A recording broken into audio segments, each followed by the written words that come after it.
Polisi berhasil menangkap 3 pelaku pengeroyokan yang menewaskan mahasiswa Arjuna Tamaraya, 21, di Masjid Agung Sibolga pada Jumat, 31 Oktober 2025, dini hari.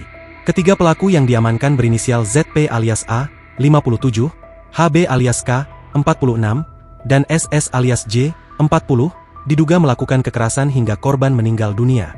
Dari hasil penyelidikan dan rekaman CCTV, korban yang merupakan musafir semula ingin beristirahat di dalam masjid. Salah satu pelaku lalu menegur korban, kemudian bersama rekan-rekannya melakukan penganiayaan hingga Arjuna mengalami luka berat di bagian kepala. Korban sempat mendapatkan perawatan intensif di rumah sakit setempat. Namun nahas nyawanya tak tertolong dan dinyatakan meninggal dunia pada Sabtu, 1 November 2025. Sementara itu, polisi telah mengamankan sejumlah barang bukti dari lokasi kejadian, termasuk rekaman CCTV Masjid Agung Sibolga dan 1 buah kelapa yang digunakan pelaku. Selain penganiayaan, salah satu pelaku juga diduga mengambil uang korban. Kasus ini membuat polisi menjerat para pelaku dengan pasal 338 KUHP tentang pembunuhan.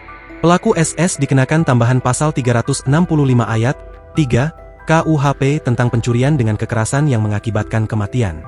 Penangkapan ini dilakukan dalam waktu kurang dari 24 jam sejak kejadian.